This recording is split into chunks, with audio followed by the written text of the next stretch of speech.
જે વક્તા છે શ્રી પ્રફુલભાઈ રાવળ, જેઓ કુમાર સામયિકના સંપાદક છે. અને કુમાર એટલે તમે બધા લગભગ જાણતા હશો કે ખૂબ જ જૂનું, જેને અત્યારે 100 વર્ષ પૂરા થયા છે, એ જે સામયિક છે એના તેઓ અત્યારે સંપાદક છે. અને એવા એક વિદ્વાન વ્યક્તિનો પરિચય, એવા જ એક વિદ્વાન વ્યક્તિ નિસર્ગ આહિર આપશે. નિસર્ગ આહિર આપને વિનંતી કે પરિચય આપશો please. Thank you Kokilaben. Prafulbhai વિશે આમ તો શું કહી શકાય, કારણ કે એ આજીવન વિદ્યા અને તપને વરેલા એક સાક્ષર છે. એમનું ગુજરાતી સાહિત્ય ક્ષેત્રે ઘણું મોટું પ્રદાન છે. આ વિષય જે છે કુમાર સામયિક વિષયનો, કે જેને 100 વર્ષ પૂરા થઈ રહ્યા છે, એ કુમારના તેઓ તંત્રી છે. એ ઉપરાંત કવિલોકના પણ તેઓ તંત્રી છે. આ બંને સામયિકો ગુજરાતના ઉત્તમ સામયિકો છે. તો આ બેવડી જવાબદારી તેઓ અત્યારે નિભાવી રહ્યા છે. આ પૂર્વે તેઓ સક્રિયપણે સાહિત્ય પરિષદના મહામંત્રી તરીકે જોડાયેલા હતા. કુમાર ચંદ્રક ઇત્યાદિથી એ વિભૂષિત છે. તો એવા એક આજીવન વિદ્યા વ્યાસંગી એવા પ્રફુલભાઈ રાવલ એ આપની સમક્ષ આજે જે વાત કરવાના છે, તો એનો ખૂબ આનંદ છે.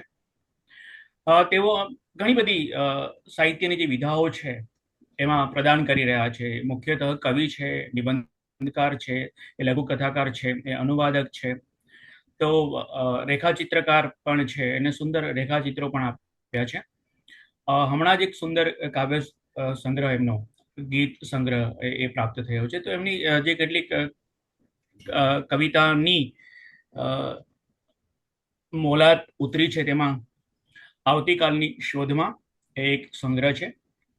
મીનોય સાચું કહેતી હતી, એ એમનો સંગ્રહ છે. ઘોષા ક્યાં, એ ઉપરાંત હું જ સાંભળું મને, એમાં સુંદર ગીતો છે. આ પ્રકારની એક કવિતામાં પણ વિવિધતા લઈને આવતા એવા કવિ છે. એ બહુ સારા રેખાચિત્રકાર છે. નોખા અનોખા, બા એટલે, માણસ એ તો માણસ ઇત્યાદિ એમના ચરિત્ર નિબંધો છે. લઘુકથાઓ પણ એમના તરફથી બહુ સારી રીતે મળી છે. લઘુકથાની વ્યાખ્યા પણ સારી રીતે કરી આપી. ટૂંકી વાર્તાથી પણ ટૂંકું એવું વાર્તા સ્વરૂપ તે લઘુકથા, એવું એમણે કહેલું છે. પાકેલો અંધકાર, નાજુક ક્ષણ, સાવ અચાનક ઇત્યાદિ એમના લઘુકથાના સંગ્રહો છે. વિવેચન પણ ખૂબ આપ્યું છે એમણે. ખાસ તો મારે એ કહેવું છે કે પોતે શિક્ષક આમ તો, અને પછી પોતાની શાળામાં અને અન્યત્ર એમ આચાર્ય તરીકેની જવાબદારી નિભાવેલી. વિરમગામ એમનું જન્મસ્થળ, અને ત્યાં એમની શાળા છે, એમના ધર્મપત્ની સાથે સંભાળે છે. હવે તેઓ અમદાવાદમાં સ્થાયી થયા છે, અને સંપૂર્ણપણે તેઓ વિદ્યા, એ ઉપરાંત સાહિત્ય અને સાહિત્યિક પ્રવૃત્તિને વરેલા, સંપાદનને વરેલા એવા સંનિષ્ઠ ગુજરાતી છે. આપણા બધાનું અહોભાગ્ય છે કે આવા એક, તેને હું સારસ્વત કહું છું, કારણ કે એમણે ખૂબ વાંચ્યું છે, અને પોતે પોતાના વિચારોમાં બહુ જ સ્પષ્ટ છે. પોતાના જે કહેવું હોય તેને ખૂબ અભ્યાસ પણ એમનો છે. ઘણી વાર એમની સાથે વાત થાય ત્યારે એમ થાય કે પ્રફુલભાઈને આપણે સાંભળતા જ રહીએ. તો આ પ્રફુલભાઈ કુમાર એ ગુજરાતનું અત્યંત સમૃદ્ધ સામયિક છે. રવિશંકર રાવળ, જે ગુજરાતના કલાગુરુ કહેવાય છે, તેમણે 1924માં એ શરૂ કરેલું, અને આજે 2024માં આપણે એના 100 વર્ષ શતાબ્દી ઉજવી રહ્યા છે. તો એ કુમાર વિશે વાત કરવાના છે. આ કુમાર એટલે એક દૂરંદેશી પૂર્ણ જીવનની એમાં હિમાયત હતી. આવતીકાલના નાગરિકો માટે એવું પણ એ કહેતા. હકીકતમાં એ સંપૂર્ણ સામયિક છે. એમાં સાહિત્યની વાત તો હોય જ હોય, કારણ કે મુખ્યત્વે સાહિત્યનું, પણ એમાં કલા, ઇતિહાસ, પુરાતત્વ, ભારતીય સંસ્કૃતિ, આરોગ્ય, રમતગમત, શું નહોતું કુમારમાં. અને એવા એ કુમારની સમૃદ્ધ પરંપરા રવિશંકર રાવળ, પછી બચુભાઈ રાવત, ધીરુભાઈ, અને હવે પ્રફુલભાઈ સંભાળી રહ્યા છે. તો પ્રફુલભાઈ વિશે જેટલું કમ એટલું ઓછું છે. પણ જે વ્યક્તિને વધારે જાણતા હોય એના વિશે વાત કરવાનું થોડું મુશ્કેલ બને છે. પણ આટલી જ વાત પ્રફુલભાઈ વિશે કહેવી પૂરતી છે કે તેઓ શબ્દને વરેલા, શબ્દના સૌંદર્યને વરેલા, અને શબ્દાર્થનું સૌંદર્ય વધારે વ્યાપક બને, વિસ્તૃત થાય, સમૃદ્ધ બને, એ માટે આજીવન મથનારા એવા એક કર્મનિષ્ઠ સાહિત્યવીર છે. તો હું વધારે સમય ન લેતા એક આવા સમૃદ્ધ એવા સાહિત્યકાર અને સાહિત્ય અને અન્ય વિધાઓને સમૃદ્ધ કરવા માટે જેમને કમર કસી છે એવા કુમારના તંત્રી, કવિલોકના તંત્રી શ્રી પ્રફુલભાઈ રાવલને આપની સમક્ષ હું પ્રસ્તુત કરું છું. સ્વાગત છે પ્રફુલભાઈ આપનું.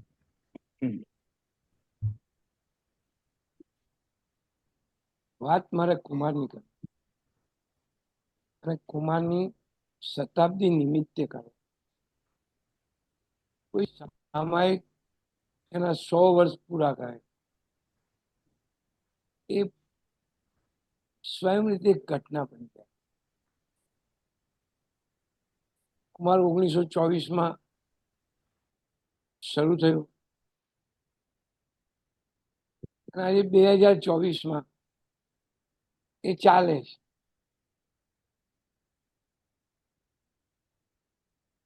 એની જે ડિઝાઇન હતી એ પ્રમાણે ચાલે છે. એની અંદર જે મટીરિયલ અત્યારે આવે છે, પહેલા આવતું હતું, એમાં સત્વ અને તત્વને બરોબર ધ્યાનમાં રાખે. રવિશંકર રાવલ જે સ્કૂલ ઓફ આર્ટમાં ચિત્રકામના વિદ્યાર્થી અને ત્યાંની પરીક્ષાઓ પાસ કરી પોતાના વતન ભાવનગરમાં ગયા. એ 1921-22 નો સમય હતો.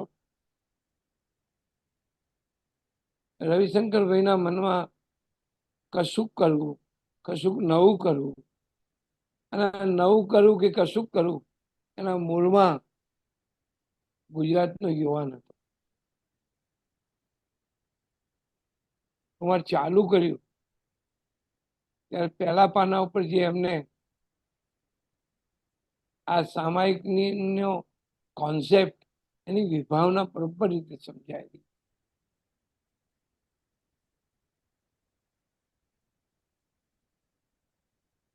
એમણે એવું કહ્યું, એવું લખ્યું કે જગતની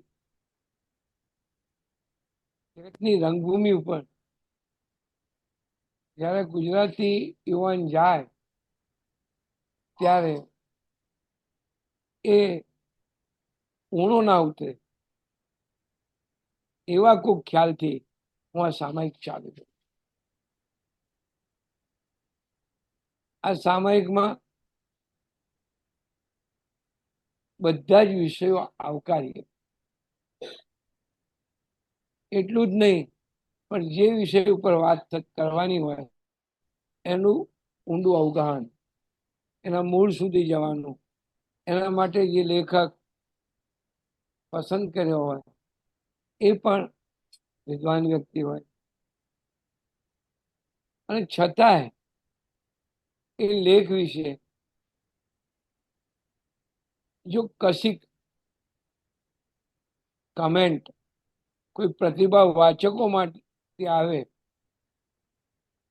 તો કુમારમાં વાચકો લખે છે એવો એક વિભાગ છે, પહેલા શરૂ થાય ત્યારથી. એમાં માત્ર પ્રશંસા નહીં પણ મર્યાદા પણ દર્શાવે. ક્યારેક તો તંત્રી, સહતંત્રી એના વિશે પણ જો કંઈક લખાયું હોય તો પણ એ પ્રસિદ્ધ કરતા રવિભાઈ કે બચુભાઈ સહેજ પણ હિચકિટાટ અનુભવતા નહોતા. રાયપુર દરવાજાથી અંદર જતા રાયપુરનો ચોક આવે છે, ત્યાં પોલીસ ચોકી છે. પોલીસ ચોકીની પાછળના ભાગમાં આ કુમાર સામાયિકનું કાર્યાલય છે. બરોબર સામે બહુવાની પોળ છે. રવિભાઈ આવ્યા ત્યારે બહુવાની પોળમાં એક મેડા પર ઘર ભાડે રાખીને રહેતા. ભાઈશંકર પુરોહિત કરીને એક સોલિસિટર હતા. એમાં એમના 4-5 મકાનો એમના હતા. એક તો સરસ મજાની હવેલી હતી, અત્યારે એમાં સ્કૂલ ચાલે છે. અને એની બરોબર સામે અત્યારે અમારું કુમારનું જે કાર્યાલય છે, કાર્યાલય આવે. એમને ભાઈશંકર પુરોહિતભાઈ ને એવું કહ્યું કે મારે ચિત્રકામ વિદ્યાર્થીઓને શીખવું છે અને એના માટે વિદ્યાર્થી પાસે કોઈ અવેજ મારે લેવો નથી, એની મારી કોઈ અપેક્ષા નથી. ભાઈશંકર પુરોહિતે એમનું આ મકાન આપી દીધું કે લો આ રાખો. ભગવાના પુરની સામેથી એ મકાન એટલું બધું લાંબુ છે કે પાછળ ખાડિયા ના રસ્તા ઉપર ઓહો. બીજો ભાગ એનો છે. ત્યાં એમને થોડોક સમય વર્ગો સતત ચાલ્યા, પણ પછી એમને મનમાં સામાયિક શરૂ કરવાની ઈચ્છા થઈ અને સામાયિક શરૂ કર્યું. એની જોડે જોડાયા બચુભાઈ રાવત. બચુભાઈ રાવત ગોંડલ હતા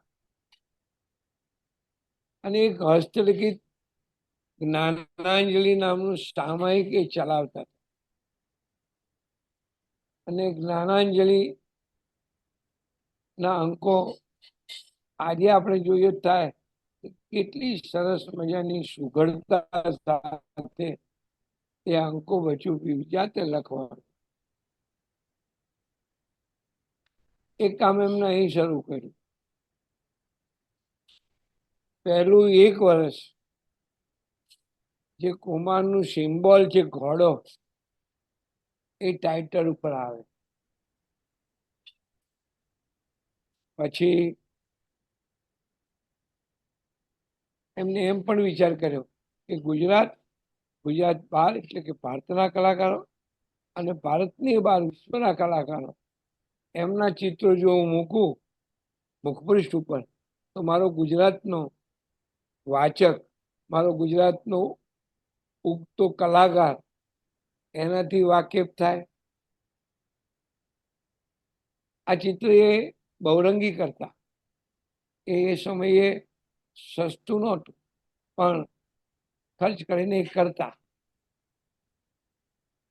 પહેલા ચિત્ર ઉપર નું એક એવું મહત્વ થઈ ગયું કે આજે જયારે 1159 અંક હું પ્રસિદ્ધ કરું છું ત્યારે પણ પહેલું બહુરંગી ચિત્ર હોય છે. ક્યારેક બ્લેક એન્ડ વ્હાઈટ પણ આવે. જે સમયમાં બ્લેક એન્ડ વ્હાઈટ ફોટોગ્રાફી હતી એ વખતે કેટલા ઉત્તમ ફોટોગ્રાફ બ્લેક એન્ડ વ્હાઈટ છપાયેલા. એની એક વાત છે એ પછી હું કરું છું.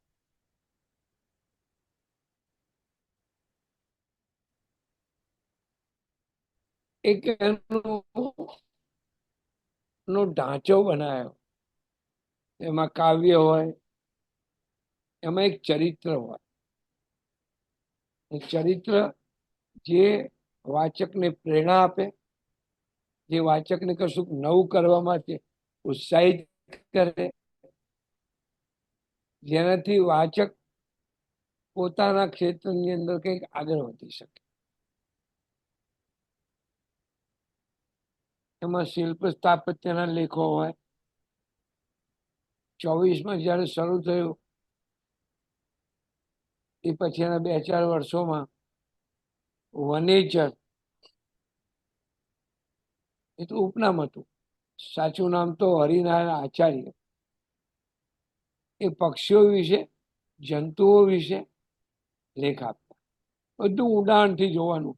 એક કરોળિયો હોય તો કરોળિયા કેટલા પ્રકારના છે, એની પ્રજાતિઓ કેટલી છે. કોઈ પણ જંતુ હોય, જંતુને કે કોઈ પક્ષી હોય, આપણને થાય કે આ પોપટ છે તો પોપટ એટલે પોપટ, પણ ના, એની કેટલી પ્રજાતિઓ છે એનું પણ એમાં વિશ્લેષણ હોય, અને ત્યારે આપણને ખબર પડે કે આપણે જોઈએ છીએ તો પોપટ, કે આપણે જોઈએ છીએ કાગડો, કે આપણે જોઈએ છીએ કાબર, કેટલા પ્રકારની હોય છે. અને ક્યાં ક્યાંય હોય, ગુજરાતમાં હોય તો ક્યાં હોય, ઉત્તર ગુજરાતમાં હોય, સૌરાષ્ટ્રમાં હોય, કચ્છમાં હોય, ગુજરાતના કયા વિભાગમાં હોય તો ભારતના કયા વિભાગ. ડોક્ટર સલીમ અલી ની વાત પણ એમાં આવે. પછી વિભાગો શરૂ થાય. પહેલો વિભાગ આવે સાહિત્ય સંપર્ક. એમાં સાહિત્ય લગતી કોઈ વાત હોય, કોઈ પુસ્તક વિશે વાત હોય, એનું અવલોકન હોય, કોઈ સાહિત્યિક ઘટનાની વાત હોય, કોઈકને સરસ મજાનું પારિતોષિક મળ્યું હોય તો એના વિશેની વાત હોય. સાહિત્ય સંપર્ક પછી કલા વાર્તા. કલા તો કુમારનો પ્રાણ છે. આજે પણ કલા વાર્તા નો વિભાગ આટલા 100 વર્ષે પણ હજી ક્યારેય બંધ નથી થાય, અને અનેક જણને એમાં લખ્યું છે. રવિશંકર રાવલ તો લખતા જ હતા, ચિત્રકાર હતા, એટલે એ સિવાય એ સમયના બીજા ચિત્રકારો, લોક કલાના ચિત્રકાર ખોડીદાસ પરમાર હોય, એ જોરાવરસિંહ જાદવ હોય, એમના લેખો આવે. પછીનો વિભાગ આવે એ અડકો દડકો. અડકો દડકો એટલે બાળકો, કિશોરો ને લગતું સાહિત્ય. એમાં જરૂર પડે ચિત્ર પણ તો થાય. જયારે એ ચિત્ર આપતા હતા ત્યારે એના બ્લોગ બનાવવા પડતા, અને બ્લોગ બનાવવાનું બહુ કોસ્ટલી બનતું હતું. તો એમને જાતે બ્લોગ બનાવવા માટે કેમેરો ખરીદ્યો, અને એના માટે ખાસ બ્લોગ બનાવવાનો માણસ રાખ્યો. સામાયિકની જે સાઈઝ છે એ સાઈઝનો મેક્સિમમ ઉપયોગ અને કલાત્મક ઉપયોગ જો કોઈ કરેલો હોય તો કુમારે કર્યો. એમાં બચુભાઈને ન ભૂલાય. એ માણસે ઇંચનો ઉપયોગ કર્યો છે, અને કલાત્મક ઉપયોગ. આપણને જે ભરચક લાગે એ ભરચક ના લાગે. કાવ્યનું પેજ હોય તો સાઈડમાં કાવ્ય વિશે થોડીક વાત કરવાની હોય તો બે એવા ચિત્રો મૂકી અને કરે, સાવ નાનકડા ચિત્રો, પણ આખું પૃષ્ઠ આપણને છે ને પહેલી નજરે ગમી જાય. આ કલા વાર્તા પછી અડકો દડકો. અડકો દડકો પછી કંકાવટી. કંકાવટીમાં બહેનો વિશે જ આવે, અને બહેનોને લગતું આવે. એમાં રંગોળીની વાત પણ હોય, અને મહેંદીની વાત હોય, અને કેસ કરતલની પણ વાત હોય. આ કંકાવટી પછી માધુકરી નામનો વિભાગ. માધુકરી એટલે ભિક્ષા માગી લાવે. તો એ સમયે જે બીજા સામયિકો, કોઈ સમાચાર પત્ર, કોઈ બીજા ગુજરાતી સિવાય હિન્દીમાં કે અંગ્રેજીમાં આવે તો એ લેખ કે એ કૃતિ અથવા એ વાત એના આભાર સાથે મુકાય. અને સૌથી અગત્ય એનું છેલ્લું પાનું છે. છેલ્લું પાનું એટલે ખજાનો. એમાં એક આટલી નાની કોલમમાં બચુભાઈ એક ઉપર સાઈડ બ્લેકમાં લખીએ અથાણું. ખાવાનું અથાણું નહીં, અથાણું એટલે જોક્સ. જોક્સ 100% આવે. તો કોઈ કલાકૃતિ હોય, કોઈ શબ્દોના અર્થ એવા હોય એ આવે. પછી તો એવું થયું કે એક ઢાંચો એમને કરી નાખ્યો કે આ 12 મહિનામાં આપણે આ વર્ષે શું કરવું છે. આ વર્ષે આપણે ગુજરાતી ભાષામાં જે કવિ લેખકો થાય એમની જો ટિકિટ બહાર પડી જાય તો 12 મહિનાની ટિકિટો વિશે ત્યાં લખાય.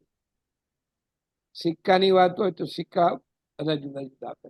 કરન્સીની વાત હોય તો અત્યારે આપણે જે નથી જોઈ અથવા નથી વાપરતા એવી 10ની 5ની ફાફડા નોટ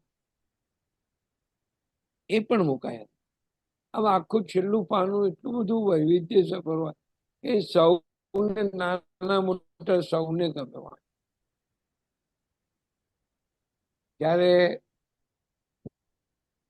કુમારની ના 50 વર્ષ થયા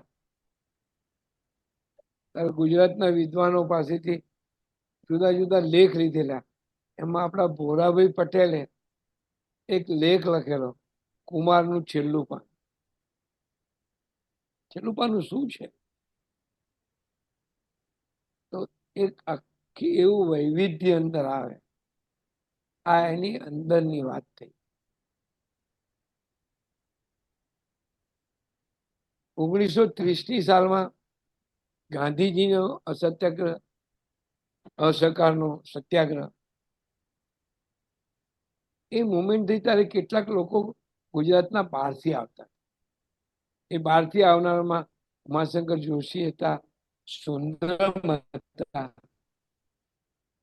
રામપ્રસાદ શુક્લ હતા, જે રતિલાલ શુક્લ નામે લખતા, સ્નેહરશ્મિ હતા, અનેક તે વખતના યુવાનો થનગનતા ગાંધીજી પ્રભાવિત થઈ હતા. તો રહે ક્યાં? તો રહેવાનું કુમાર કાર્યાલય. તો નાવા ધોવાની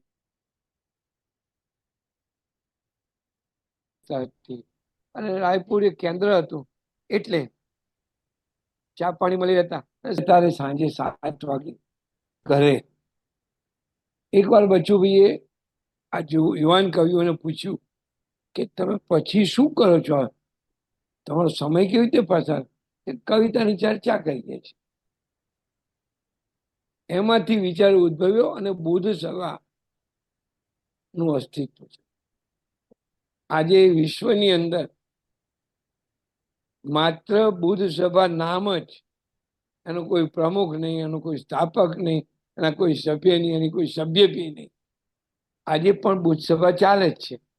પહેલા રાયપુર ચાલતી હતી, થોડોક વખત રિટ્રીટ શાહીબાગ ચાલી અંબાલાલ સારાભીના બંગલામાં, પછી મિર્ઝાપુરમાં ચાલી,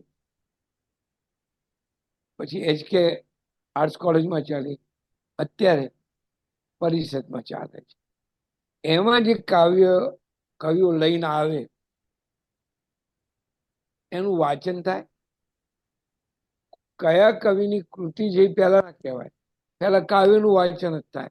વાંચન ત્યાં પછી એની મુક્ત મને ચર્ચા થાય, અને જો કાવ્ય સારું લાગે તો એ કુમારમાં છપાય, નહીં એને પાછું આપી દે.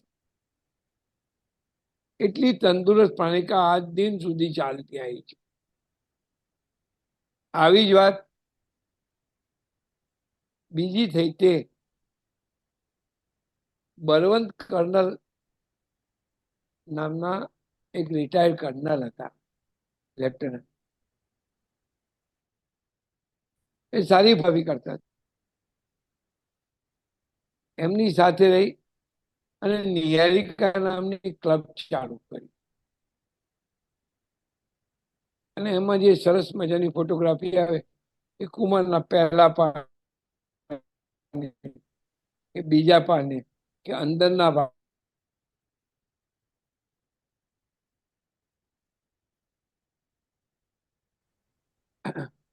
ક્લબ થઈ નિહારિકા નામની, એ આજે પણ ચાલે છે.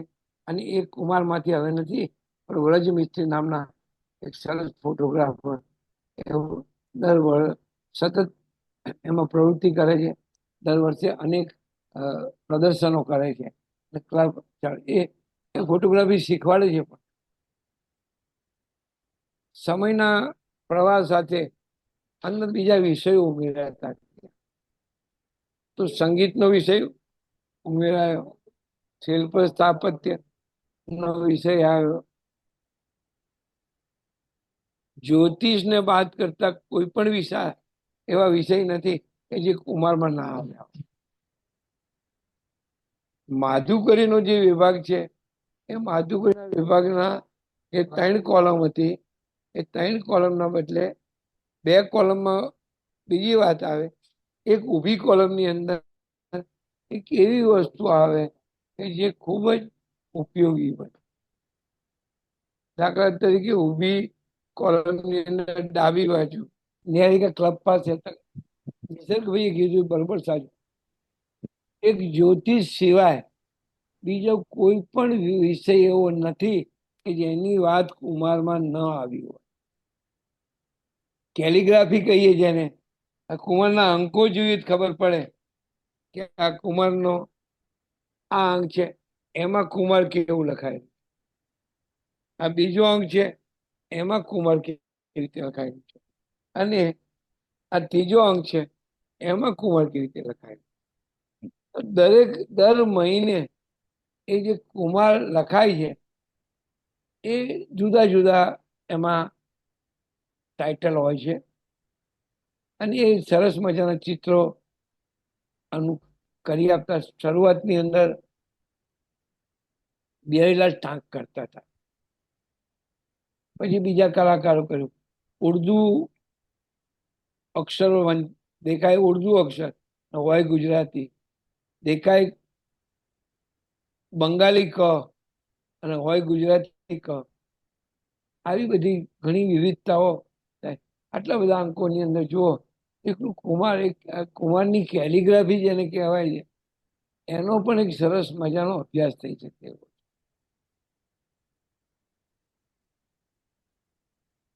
તો સમયાંતરે યશવંત પંડ્યા જે આપણા એકાંકિકા, એમને થોડીક રકમ આપી અને કુમાર ચંદ્રક ચાલુ થયો.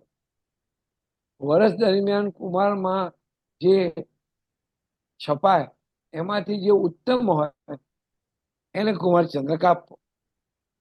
એ કાવ્યને અપાય, ટૂંકી વાર્તાને અપાય, કોઈ લેખમાળા આવતી હોય તો લેખમાળાને પણ અપાય. અને એટલા સરસ મજાના નિર્ણાયકો, એક વખતે તો વિષ્ણુપ્રસાદ ત્રિવેદી પણ હતા, અમૃતલાલ યાજ્ઞિક, અનંતરાય રાવલ. આપણને એમ થાય કે આ માણસો એવા મોટા માણસો એટલા તટસ્થ, આજની તારીખમાં પણ કુમારચંદ્રક અપાય છે એમાં પૂરેપૂરું તાટસ્થ્ય રહેલું છે. બીજા થોડાક પારિતોષિકો કરેલા પણ એ સમયાંતર પૂરતા, અમુક સમય પૂરતા હતા, એ બંધ થયા. પણ એક બીજી વિશિષ્ટતા કુમારની છે કે દર 100 વર્ષનો અંક, 100 વર્ષ થાય એટલે 100મો અંક, 200મો અંક, 300મો અંક, 400, 500, 600, 700, 800, 900, 1000, 1100. 1100મો અંક અમે ચરિત્ર નિબંધનો કર્યો હતો. એની પહેલા 1000મો અંક અમે ટૂંકી વાર્તાનો કર્યો. વચ્ચે એક શતાંક નથી કરી શક્યા, પણ પહેલો 100મો અંક બહાર પડ્યો એની એક ઘટના તો મારે તમારી જોડે શેર કરવી જોઈએ. એમાં ઝબક જ્યોત નામનું સિદ્ધાણીનું એક એકાંકી છપાયેલું, અને એ એકાંકી માં એક કિશોર આપણો ધ્વજ લઈ અને ચડાવવા જાય છે, પણ એ માંદો પડે છે. તેના પિતાને કહે છે કે તમે જો મને ચાહતા હો તો તમે આ ચડી આવો. એના પિતા જજ હતા. એ દિવસે એ જજનું હૃદય પરિવર્તન થાય છે અને જજ પોતે ચડાવવા જાય. પણ એ 1932ની સાલ હતી, અંગ્રેજનો સમય હતો, અને આ એકાંકીને લક્ષમાં રાખી કુમાર ઉપર બાન આવ્યું. અંકો તો બધા લઈ ગયા, પણ હવે ભાઈ તમારે છાપવાનું નહીં એવો અંગ્રેજનો હુકમ. પણ અમદાવાદમાં એ વખતે બહુ શ્રેષ્ઠ માણસો હતા અને સંપન્ન માણસો પણ હતા. એ લોકોએ લડત કરી અને સમજાવ્યા કે ભાઈ આ તો એક સાહિત્ય છે. પછી બાન છૂટું થયું ત્રીજા મહિને, અને ફરી પાછો રેગ્યુલર રંગ ચાલુ થઈ ગયા. તો આવું જેને રાષ્ટ્રીયતા કહેવાય, આવો પ્રશ્ન પૂછવાનું પણ મન થાય કે છે કોઈ એવો અત્યારનો તંત્રી કે સરકારની વિરુદ્ધની અંદર છાપે? અત્યારે તો આપણને કોઈ સામાન્ય એનો ક્લાર્ક એવો કોઈ તો એને પણ આપણે ખુશ કરવાનો પ્રયત્ન કરીએ, એ વાત જવા દઈએ. પણ કુમારે ચંદ્રક બધાને મળતો થયો, એનું મૂલ્ય એટલું બધું રહ્યું. એમાં કેટલીક સરસ મજાની લેખમાળા હોય. દાખલા તરીકે એક નામ બહુ જૂનું છે, અમૃતલાલ પંડ્યા. અમૃત પંડ્યા નામે લખતા. એમને આ બધું શિલ્પ સ્થાપત્ય ઉપર કર્યું. વનેચરની વાત હમણાં મેં કરી, એમને જીવજંતુઓ અને એના ઉપર કરે. તો સાધુરામ યોધ કરીને એક સંગીતજ્ઞ હતા, એમને સંગીત ઉપરની લેખમાળા ચલાય. જીવન ચરિત્રની વાત કરીએ તો શેક્સપિયરનું જીવન ચરિત્ર પણ મળે, બર્નાર્ડ શોનું એ મળે, ગુણરામ ત્રિપાઠીનું મળે, તો ચુનીલાલ મડિયાનું મળે, સિદ્ધરાણીનું મળે, અને બહુ ઓથેન્ટિક. કુમારમાં છપાયેલા ચરિત્રમાં જન્મ તારીખ, ક્યાં જન્મ્યા છે તે, ક્યાં એમને ભણ્યા, કોઈ વિગત ખોટી ના હોય. વિશ્વકોશમાં જયારે વિશ્વકોશ ચાલુ થયું ત્યારે આધાર તરીકે લોકો કુમારનો આધાર રાખતા. કુમારમાં તારીખ ખોટી ના હોય, વિગત ખોટી ના હોય. કદાચ વિગત ના મળી હોય તો 2 અંક પછી લેખ છાપે, ખોટી વિગત નહીં જતી, જવા દેવા. આવું એનું એક મૂલ્યવાળું કામ. કવિતાઓ કેટલી બધી, સર્જક શ્રેષ્ઠ આંગળા, કે ગાંધી ઉપરની કવિતા, કે પંચમી આવી વસંતનું ઉમાશંકરનું ગીત હોય, કે વસુધા એવું સુંદરમનું ગીત હોય, આ બધા જ કુમારમાં છપાય. અત્યારે હું 2024ના જાન્યુઆરીથી અતીતમાં અવગાહન એ નામની એક કોલમ કરી છે, કે અગાઉ જે કાવ્યો આવ્યા અને બહુ પ્રસિદ્ધ થયેલા છે. પંપોસ્યું સૌ ફરી ફરીને હાથ લાગ્યું એ ખાસું, જૂનું ઝાડું પૃથ્વસ્વરી લક્ષ્ય સાધુની ગોતી. એ જે કાવ્ય એટલું બધું પ્રચલિત થઈ ગયેલું, એ કુમારમાં છપાય. નિર્દોષ અને નિર્મળ આંખ તારી, એ કાવ્ય પણ કુમારમાં છપાય. તો કુમારા કવિતાનો એક માપદંડ ઉભો કર્યો, તો ઉત્તમ વાર્તાઓ છપાય. એક જ દાખલો આપું, માજા વેલાનું મૃત્યુ એ સુંદરમની ટૂંકી વાર્તા છે, એ કુમારમાં છપાય.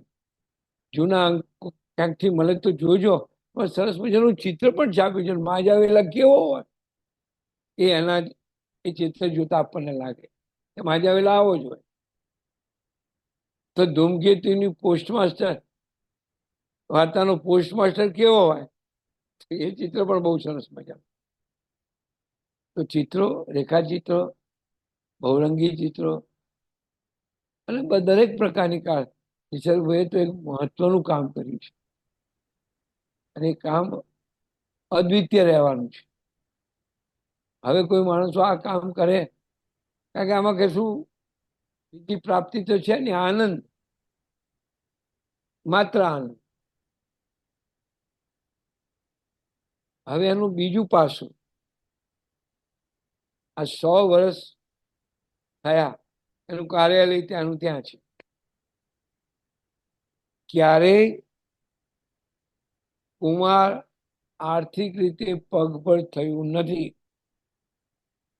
ભૂતકાળમાં નહીં, અત્યારે પણ. કદાચ કુમારે ગાંધીજીની વાત માની લીધી હશે કે પૈસા ભેગા ના કરવા, આ અંક મારે દિવાળીનો અંક છાપવાનો છે તો મારે ટેલ નાખીને મિત્રોને કહેવાનું કે જાહેરાત આપો, અને મળી રહે છે. આ સામાયિકની સુવાસ અને પ્રતિષ્ઠા કોઈ પણ વ્યક્તિ કે સંસ્થા કે સામાયિક એ પ્રસિદ્ધ થાય, એને પ્રસિદ્ધિ મળે તો પ્રતિષ્ઠિત થતા વાર લાગે.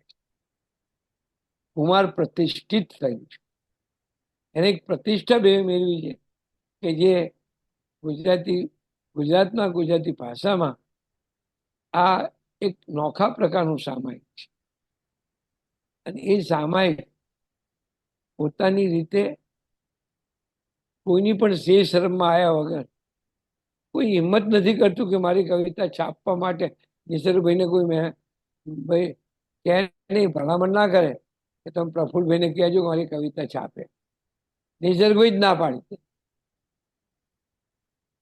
પણ કારણ કે કાવ્ય જ જોઈએ, કાવ્યત્વ બરોબર હોવું જોઈએ. ટૂંકી વાર્તા છે, ટૂંકી વાર્તા. આજે લઘુકથા વિશેષ લખાય છે. આ લઘુકથા નું જન્મસ્થાન કુમાર છે. મોહનલાલ પરમાર ટૂંકી વાર્તાઓ લખતા હતા, પણ ક્યાંક એ ટૂંકી વાર્તા લખતા લખતા એમને થયું કે હવે આગળ કશું લખાય એવું નથી. તો એવી 5-7 કૃતિઓ બચુભાઈને મોકલાઈ કે મને હવે આનાથી આગળ લખવાનું. તો બચુભાઈ એમાં થોડોક સુધારો વધારો કરી અને લઘુકથા એવું નામ આપી અને લઘુકથા શરૂ થઈ. નામ આપનાર બચુભાઈ છે. જોકે લઘુકથા નામ એના સ્વરૂપને લક્ષમાં જોઈએ તો સાર્થક નથી થતું, પણ લઘુકથા સારામાં સારી છપાઈ, બંગાળીમાંથી અનુવાદિત થઈ, એ પણ થઈ. અને એ પછી આજે અનેક લોકો લઘુકથા લખ્યા છે. અને એ લઘુકથા એ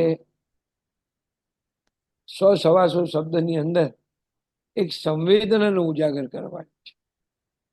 અને લઘુકથા પતે એટલે એના વાચકને એમ લાગે કે હવે શું થશે, અથવા એને બીજા પ્રશ્નો થાય. આમ પણ થઈ શકે. એટલે કૃતિમાંથી કૃતિ બહાર પડે. તો ચરિત્ર નિબંધ જેને કહીએ છીએ, આમ તો રેખાચિત્ર એવું આપણા ત્યાં રૂઢ થયેલો શબ્દ છે, પણ રેખાચિત્ર અને ચરિત્ર નિબંધની અંદર તાત્વિક થોડો ભેદ છે.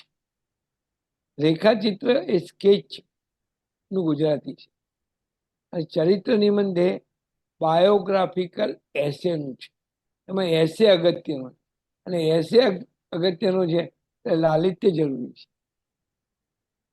ચરિત્રનો બીજા ચરિત્ર સાથેનો અનુબંધ કેળવાય. એમાં વિનોદ ભટ્ટના વિનોદની નજરે એ બહુ જ વખણાયેલા હતા. વિનોદભાઈનું મુખ્ય આશય તો હાસ્ય હતો, પણ એ રીતે લખતા કે એની શરૂઆત જ યશવંત શુક્લથી લખવાની કરે. અને આપણા જેટલા મોટા સર્જકો છે એ બધા વિશે, તો એ સર્જકો જો એનું જીવન ચરિત્ર લખવાનું થાય તો આ બધી જ એની કાચી સામગ્રી બને. કુમાર આ રીતે કાલે હતું, આજે છે અને આવતીકાલ લેવાનું છે. હવે આવતીકાલના નાગરિક કહેતા હતા, હવે સુરુચિપૂર્ણ સપરિવારનું સામાયિક છે. તમે કુમાર વાંચવા લો તો તમારે તમારા પૌત્રને કે પૌત્રીને એવું ના કહેવું પડે તું જા સામે બેસ, એટલે એ વાંચે. એટલું શિષ્ટ સાહિત્ય આમાં આવેલું છે. અને એના આ સામાયિક ટકી રહે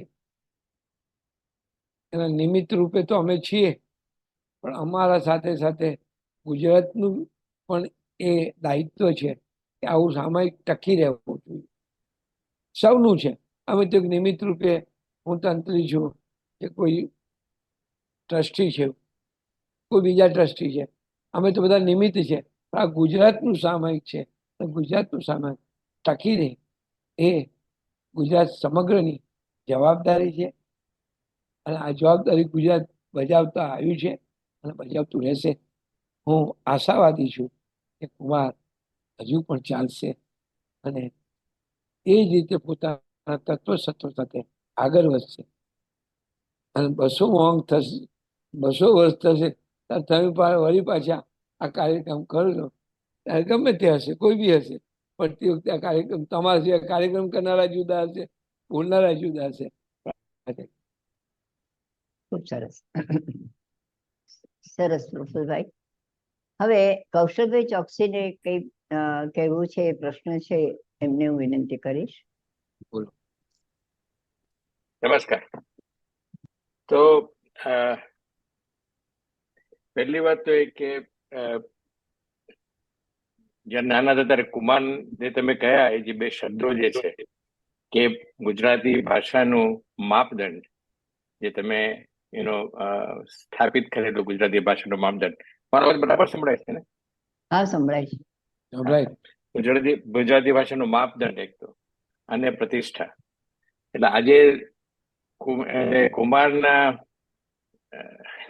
લગતા તંત્રી જોડે વાત કરવી એ બી અમારું ઘણું બધું અભાગ્ય કહેવાય. કારણ કે ખૂબ જ પ્રતિષ્ઠા અને ખૂબ જ માનથી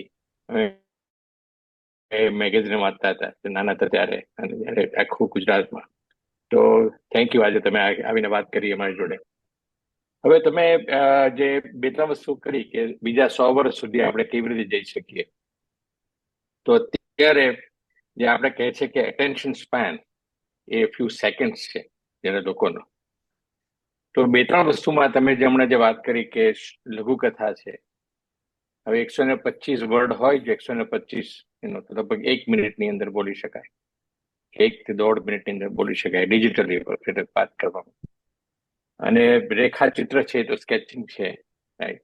અને તો એવું લાગે છે કે તમે ડિજિટલ ઉપર આપણે ધ્યાન આપવાથી આ નેક્સ્ટ જે આપણું જે નેક્સ્ટ પેઢી છે એને આપણે ઘણા બધા ગુજરાતી છોકરીઓને ગુજરાતી કદાચ વાંચતા ના આવડે પણ સાંભળી શકે છે, પણ સમજી શકે છે. તો મને લાગે છે કે કુમાર જેવા મેગેઝિનનું દાયિત્વ છે કે કદાચ બને, અને કલેક્ટિવલી તમે કહ્યું કે બધાએ ભેગા થઈને તો બીજા 100 વર્ષ સુધી કરવું હોય તો એ બાબતમાં તમારું શું માનવું છે, અને એના માટે શું પ્રયાસ કરી શકાય, અને એના માટે કયા રિસોર્સિસ જોઈએ? પ્રશ્ન તો રિસોર્સિસનો જ છે. બાકી કામ કરવામાં તો કોઈ વાંધો નથી. બધા જ માણસો કામ કરે. હું ગમે તેને કહું કે આ કામ કુમારનું છે તો હોંશથી કરે.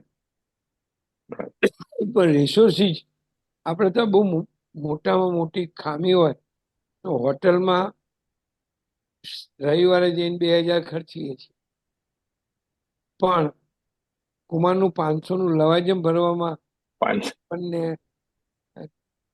આનંદ એવો, લવાજમ ભરવા આવે એવું નથી થતું. એક સમય એવો હતો કે લવાજમ ભરે, તમે નામ તો સાંભળ્યું હશે, હરિકૃષ્ણ પાઠક આપણા એક સરસ મજાના કવિ છે. એમના વિદ્યાર્થી અવસ્થામાં સ્કૂલમાં કુમાર વાંચતા હતા, પછી શિક્ષક થયા ત્યારે પગાર કંઈક 70 રૂપિયા હતો, અને કુમારનું લવાજમ તે વખતે 15 રૂપિયા જ હતો. તો મને કે પહેલો પગાર આવ્યો ને એટલે હું પહેલી વાર 15 રૂપિયાનું લવાજમ ભરી આવ્યો. આજે એ નથી. એનું કારણ કે બીજા બધા ઘણા બધા ક્ષેત્રો ખુલ્યા છે અને લોકોના રસનું પરિમાણ બદલાય છે. અને એમાં જો કશું પણ કારણભૂત હોય તો આપણું પ્રાથમિક શિક્ષણ છે.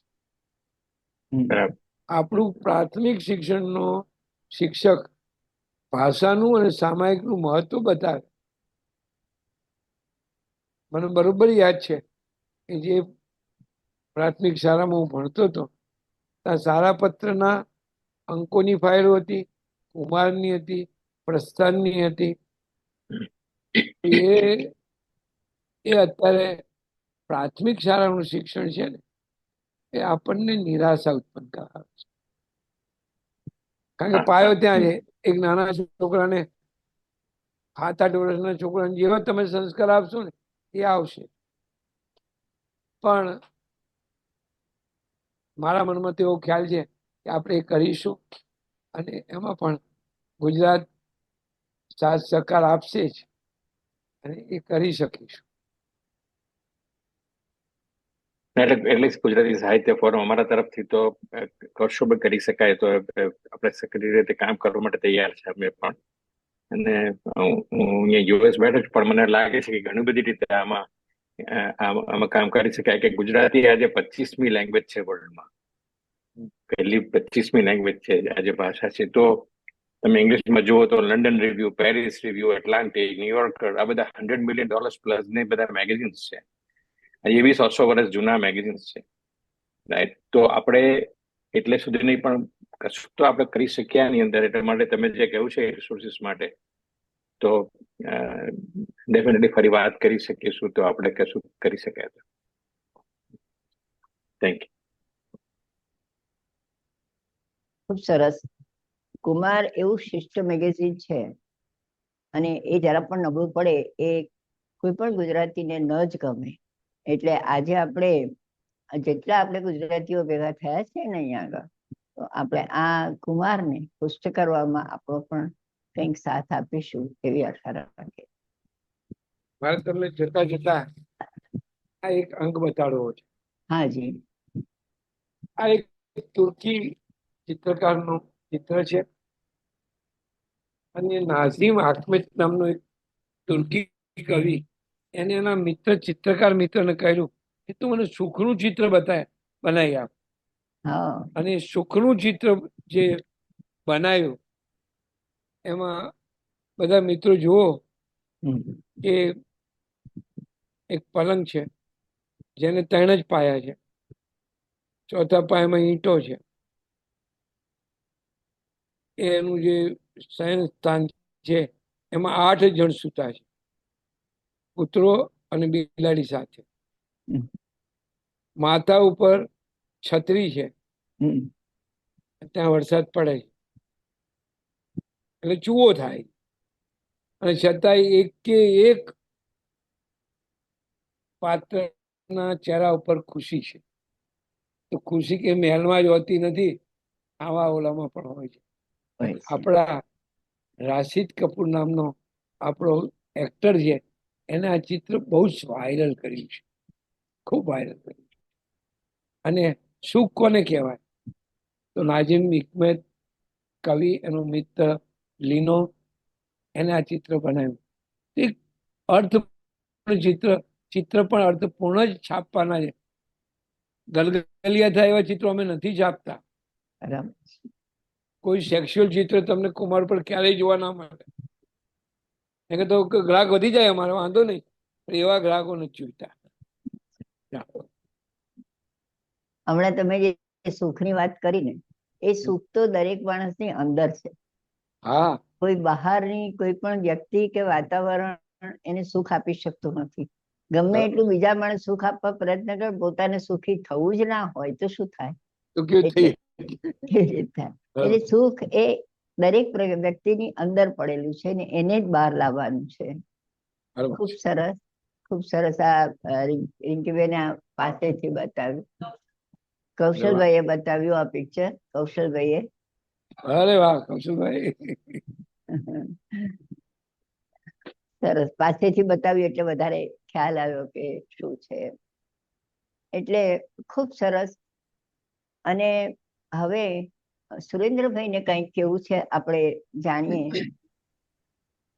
હાજી કોકિલાબેન, પ્રફુલભાઈ અને નિસર્ગભાઈ, તમારો બધાનો ઘણો ઘણો આભાર. પહેલા તો નિસર્ગભાઈએ આવી સરસ ભૂમિકા બાંધી આપી, અને પ્રફુલભાઈ તમે જે તમારું વક્તવ્ય જે રીતે રજૂ કર્યું, બહુ શાંતિથી અને બધા પાસા આવરી લીધા, બહુ ઘણું ગમ્યું. ટેકનિકલ ખામી ન હોત તો હજી વધારે સળંગ સૂત્રતા હોત. મારે 1-2 વાત કહેવાની છે. હું નાનો હતો ત્યારે કુમાર ત્યાં ઇન્ડિયા હતો ત્યારે, આજે હું અમેરિકા છું, બહુ રસથી વાંચતો. એક વાક્યમાં કહેવું હોય તો એમ કહું કે કુમાર ખરા અર્થમાં કુમારોનું ઘડતર કરે છે. તમે પ્રફુલ્લભાઈ જે વિવિધ વિભાગો કહ્યા એ ખરેખર બધા છે જ. મને તો કેટલું યાદ પણ છે. એક પાના પર કાવ્ય આવતા કદાચ બધી કોલમમાં કે એક કે બે કોલમમાં, એમાં તમે જે બધી એની વિગતવાર વાત કરી કે બુદ્ધ સભામાં એની ચર્ચા થાય અને પછી બચુભાઈને બધા વરિષ્ઠો નક્કી કરે એ પ્રમાણે છપાય. મને યાદ છે એક બહુ જ અનયુઝ્યુઅલ કહી શકાય એવું શિખરણી છંદનું કાવ્ય હતું.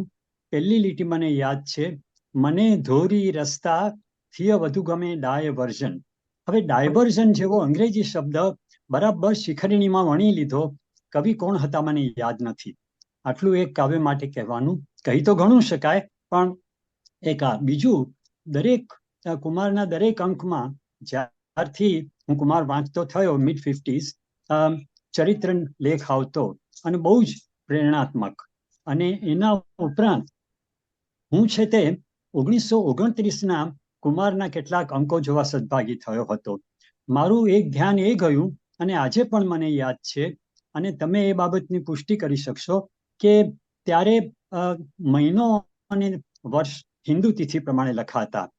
હું ખાલી કહું છું, I just leave it at that, no colour attached. કહેવાનું એટલું કે પછી ક્યારે છે તે યુનિવર્સલ મહિનો એટલે કે જે ક્રાઇસ્ટનું જે વર્ષ છે જે આપણે દુનિયાભરમાં ફોલો કરીએ છીએ, એ ક્યારે આવ્યું ખબર નથી, પણ ખાલી આટલું નોંધું છું કે એ મારું ધ્યાન ગયું. અને એ જ 1929ના કોઈક અંકમાં રાજકુમાર મહબૂબ નામની વાર્તા હતી અને એમાં રંગીન ચિત્રો હતા. એટલે એ મારે કહેવું છે. અને તમે બીજું જે છેલ્લા પાના પર કહ્યું પ્રકીર્ણ, એટલી બધી એમાં માહિતી આવતી કે શું કહીએ એવું. ટૂંકમાં જે રીતે કહીએ તે કુમાર ખરા અર્થમાં કુમારોનું ઘડતર કરનાર સામયિક છે. રવિશંકર રાવળ, બચુભાઈ રાવત અને બીજા બધા જે સંપાદકો હતા, આજે તમે છો, તમને બધાને કુમાર આવી સરસ રીતે ચાલતું રહે એવી શુભેચ્છા. નમસ્તે. બરાબર છે. જી. પહેલા ગુજરાતી મહિનો હતો, હાજી. પછી સમય જેમ આગળ ગયો હાજી. લગભગ 3 વર્ષ તો ગુજરાતી મહિનો ચાલ્યો છે. હા. અને એ બાળ પાડવાની તિથિ હતી પૂનમ. પૂનમના દિવસે જ બાળ પાડવાનું. બરાબર. પણ ધીમે ધીમે જેમ જેમ સમય ગયો નવી નવી વસ્તુ આવતી ગઈ અને લોકોને પણ આ ઈસવીસન માટેનો લગાવ શરૂ થયો. તહેવારની અંદર જેમ આપણે પેલા દિવાળીમાં નામાં લખતા અને દિવાળી એ રીતે મનાવતા હતા, હવે 31 માર્ચ થઈ ગયું છે એટલે ઓલી દિવાળીનું જે મહત્વ હતું એ જતું રહ્યું છે. એ રીતે એટલે બદલાતું રહેવાનું છે. એ તો ખરું. સરકારો પણ કેટલુંક આપણા પર થોપતી હોય છે. મને કેટલુંક આપણે યુનિવર્સલ પણ આપણે જેને કહેવાય કે એની સાથે ચાલવું પડે બધે, એટલે એ રીતે. એટલે હાજી. ખૂબ સરસ. તમે જેમ કહ્યું એમ જૂની વસ્તુઓ ચોપડા પૂજન જે કરતા હતા એ હવે કમ્પ્યુટર આવ્યા એટલે કમ્પ્યુટર પૂજન થઈ ગયું. બરાબર. એટલે જો કમ્પ્યુટર થયું એ કમ્પ્યુટરમાં તમારે જે બદલવું એ બદલી શકાય. બદલી શકાય. ચોપડા જયારે આપણે કરતા ત્યારે ચોપડાના પહેલા પાના ઉપર પૂજાનું પાનું એવું લખ્યું હોય. એ પૂજાના પાના ઉપર ચાંદલો કરતા અને આપણું ખાવાનું પાન એમાં મૂકતા. એક સોપારી હોય, ચોરી હોય, કદાચ દ્રાક્ષ એકાદી હોય, સાકર હોય, બધું એમાં રહેતું. આખું વર્ષ પતી જાય પછી ઓલા પાનની છાપ છેલ્લા દિવસ સુધી રહે. એટલે વચ્ચેથી કોઈ કાગળિયા કાઢી અને તમે ખોટું ના કરી શકો એટલા માટે હતું. ખરી વાત છે. ઓકે, આજે તો કુમાર સામયિક વિશે ખરેખર ખૂબ બધું, એની શરૂઆતથી આજે 100 વર્ષ સુધીનો ઇતિહાસ આપણે પ્રફુલભાઈ પાસે સાંભળ્યો છે. થોડી ટેકનિકલ ખામીને લીધે આપણે વખત વધારે ગયો વચ્ચે, કારણ કે જરીક વાર બંધ રહી ગયું હતું, એટલે એના માટે હું ક્ષમા પ્રાર્થું છું આપ સૌની. અને હવે આટલું સરસ રીતે પ્રફુલભાઈએ આખી કુમારની જન્મથી માંડીને અત્યાર સુધીની વાતો કરી. નિસર્ગભાઈએ પણ આટલો સરસ પરિચય આપ્યો, તો એ આપણે જો એનો આભાર વ્યક્ત ના કરીએ તો કૃતજ્ઞ ગણાઈએ ને. તો આવો અમારા એક ડાયરેક્ટર અને પ્રશાભાઈ પાર્કના એમ્બેસેડર સ્વાતિ દેસાઈને વિનંતી કરીશ કે તેઓ આભાર વ્યક્ત કરે. આભાર કોકિલાબેન, આ તક આપવા બદલ. સૌ પ્રથમ તો પ્રફુલભાઈ રાવળનો ખૂબ ખૂબ આભાર સાથે જે આપનું વક્તવ્ય આપ્યું. અમે ખૂબ જ આભારી આજે છીએ, કારણ કે કુમાર સાહિત્ય જે સામયિક હતું એની 100 વર્ષ જૂની જ્યારથી શરૂ એ વાતો અમને જાણવા મળી. એટલે અમારી આજની પેઢીને 100 વર્ષ પહેલા જાણીને થોડીક નવાઈ બી લાગી કે દરેક વિષયને આવરી લીધા. અને મુખ્ય તો તમે કંકાવટી જે સ્ત્રીઓને લગતી પણ એની પણ સબ્જેક્ટ આવરી લીધો. એ કારણ કે એ જમાનામાં સ્ત્રીઓને થોડું એટલું બધું બહુ મહત્વ નહોતું અપાતું, અને ત્યારે વિચાર આવ્યો કે આપણે એ લોકોને લગતો બી વિષય સમાવવો જોઈએ. એ ખરેખર ખૂબ જ કાબિલેદાદ છે, ખૂબ જ પ્રશંસનીય છે. મધુકરી, એટલે આ બધા મધુકરી પછી એના પર પણ એ શીર્ષક આપીને પણ જે તમે એમાં સમાવતા હતા એ પણ ખૂબ જ ગમ્યું, કે શ્રોતાજનોને પણ ગમ્યું. કે છેલ્લે એક રસિક તો ભાઈ અથાણું, કે આપણે અથાણામાં બધું મિક્સ હોય, એટલે એવી એક તમે જોક્સ ને એવું તેવું કંઈક પણ મિક્સર કરીને પીસ્યું ને એને આપ્યું, એટલે ખરેખર કેટલી મૌલિકતા હતી એ વિચાર આવે છે. કે કેટલું ફળદ્રુપ મગજ કહેવાય, કે કેવા હેડી હેઠળ શું વસ્તુ આપવી. એટલે આજે કદાચ બધું ડિજિટલ માધ્યમમાં બધા શબ્દો આપણે ચોરી લઈએ છીએ. લેખક છે બધા નવા નવા ઘણા છે, પણ જે મૌલિકતા છે એ આજે એ તે વખતના જેટલી નથી, એવું મને આ કુમાર આપની વાત સાંભળીને મને લાગ્યું. બીજું મને ગમ્યું કે લઘુકથા એ પણ શરૂ કરી હતી, એને નામ આપ્યું. એ પણ કેટલું સુંદર કે ભાઈ આગળ કઈ નહીં લખાયું તો કે ચાલો ને લઘુકથા આપીને પણ. એટલે એ વાત બી ખરેખર એ બચુભાઈનું તો જે આપણે વાત કરી, તો ખરેખર એમના કંઈક વાંચવાનું હોય તો ગમશે વાંચવાનું, કારણ કે એ પાત્ર ખૂબ જ ખેંચ્યું, દર્શકોને પણ ખેંચ્યું, કારણ કે એમની એ વિશિષ્ટ વ્યક્તિત્વ હતું. રવિશંકર રાવળે જે ચલાવ્યું હતું અને આપણે આજ સુધી આટલું સુંદર રીતે ચલાવ્યું છે, અને જે પ્રમાણેનું સમયાના સાથે સાથે જે વિવિધ વિષયો પણ ઉમેરતા ગયા, પણ કે એ જમાનામાં કદાચ સંગીત ને એવું નહોતું, તો એ સ્થાપત્ય બી આપણે રુચિ લઈને સમાવ્યા. એ પણ આપનું માટે ખૂબ જ અમે બધા ખૂબ જ આભાર વ્યક્ત કરીએ છીએ. બીજું એક વસ્તુ મને એ બી ગમ્યું કે એ જે તમે ચરિત્ર નિબંધ અને રેખાચિત્ર એનો જે ભેદ સમજાવે, અને એ કુમારમાં પણ સમાવ્યું. એટલે જે નવું લખતા હોય કે એને પણ એક ઉત્તમ તમે માર્ગદર્શન આપ્યું છે. એ વખતની એક વાત તો પણ થોડીક મને નવાઈ એટલે ગમ્યું મને કે કેલિગ્રાફી, કે દરેક વખતે અલગ અલગ, અમારા રિંકીબેન બહુ હોશિયાર છે એમાં, કે ખૂબ સુંદર દરેક વખત એમના ક્રિએટિવ હોય છે. પણ એ જમાનામાં કેલિગ્રાફીને મહત્વ આપીને અલગ અલગ ઢાંચામાં અલગ અલગ શબ્દોમાં કુમાર લખાય, એ તો ખરેખર જ ખૂબ જ પ્રશંસનીય. એટલે શબ્દ જ નથી કે આ વિચારસરણીથી જે કુમાર માસિક શરૂ થયેલું, અને નાનામાં નાની વિગતનું ધ્યાન આપ્યું. ખાલી વાર્તા ને કવિતા અને લેખો ભેગા કરીને છાપી દેવાનું કામ નથી કર્યું, પણ કુમાર માસિકે આ પણ બધું કર્યું છે. હા, બહુ સુંદર કેલિગ્રાફી રિયલી એ વખતનું, કે વિવિધ આ બધા જે નામાક્ષરો કુમારના અને જંતુ પક્ષીઓ એ વિશેનું પણ એ વખતે નોલેજ ધરાવતા હોય, એ પણ ખરેખર એ પણ બહુ જ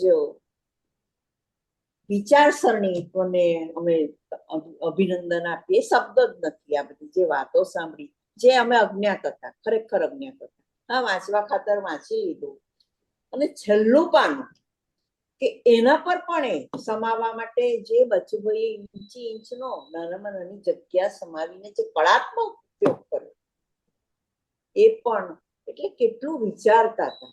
આજે તો કદાચ એટલું બધું ડીપમાં જતા હશે કે નહીં, મને નથી બહુ આઈડિયા, પણ ખરેખર અને આ આટલા સમૃદ્ધ અને ગુજરાતી સાહિત્યના સિરમોર કહેવાય એવા સામયિક આજે આપ સંભાળી રહ્યા છો, અને આપને સાંભળવાનો, આપણા વક્તવ્યને સાંભળવાનો અમને જે લાવો મળ્યો એ ખરેખર અમે એને માટે કોકિલાબેનના પણ ખૂબ જ આભારી છે કે કુમાર મેગેઝિન વિશે અમને જાણવા મળ્યું. આપનો જે પરિચય આપ્યો નિસર્ગભાઈએ, એટલે આપના વ્યક્તિત્વનો તો પરિચય થયો જ, પણ અમે પણ આપના વક્તવ્ય દ્વારા આપને જાણ્યા અને મળ્યા. જેટલું થાય ક્યારેક ફરી પણ આપનો લાભ લઈશું એવું અમે જરૂરી છીએ. કોકિલાબેન અને રિંકી કે ભાઈ થોડીક ક્ષતિ આવી, પણ એને જે બે ખૂબ જ કુશળતાથી બધું પાછું સમૂહ સૂત્રું ને આપણે બરાબર આપનો સમય જે આપણે આપ્યો હતો અને જે કહેવા માંગતા હતા એ બધું અમે સાંભળી શક્યા. રિંકીનો પણ ખૂબ ખૂબ આભાર, ભાઈ શ્રી કૌશલ એનો પણ આભાર, નામ તે શ્રોતાજનો એ ના હોય તો આપણે પણ એટલો મળકો ના આવે કે શ્રોતાજનોનો પણ ખૂબ ખૂબ આભાર. નમસ્તે, અસ્તુ. ખૂબ સરસ.